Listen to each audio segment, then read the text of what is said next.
Yeah, I think it's a long path. I actually discussed this not only in my work, but also in my PhD thesis that I essentially did this year. Because the idea would be that if we look also at the staging of PD that we actually apply, and also the biological staging that is actually in place, we think at the disease as one only rail. Like essentially you are a PD patient, you follow up trajectories, and these trajectories can be framed across how severe is the disease, how severe is the dopaminergic, let's say, degeneration, but we don't allow the disease to be framed in different trajectories, so in different rails that can evolve differently, can have different markers of the different systems that are involved in PD. The more data we have, the more we understand that PD is multi-system disease. So it involves autonomic, involves the dopaminergic obviously, but involves also the noradrenergic system.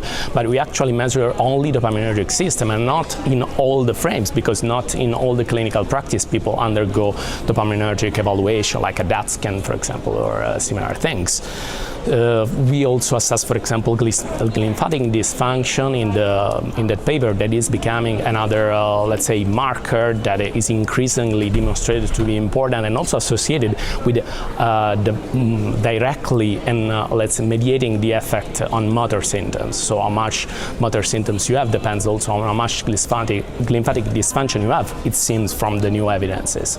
So putting all these different and multiple biomarkers together that can be also traced back before the starting of the motor symptoms can help the clinician to make the diagnosis, to detect the PD earlier. And obviously this will become more and more important when we can start targeting this mechanism, as I was saying before.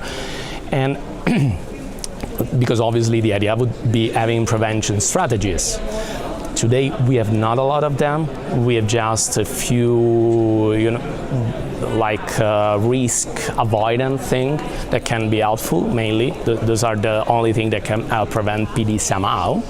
But if we look at other fields, for example, the ID fields where a lot of studies on prevention came out, and now new disease-modifying drugs are finding their path, finding their way in the clinical, that's where PD is probably gonna go. And obviously PD has also a lot of symptomatic drugs that helps a lot in the real lifestyle of patients. So knowing before what's your phenotype can also help distinguish which kind of drug, how to, let's say, implement the different treatments, both in the advanced phase and also in the early phase. So that's the main idea, yeah.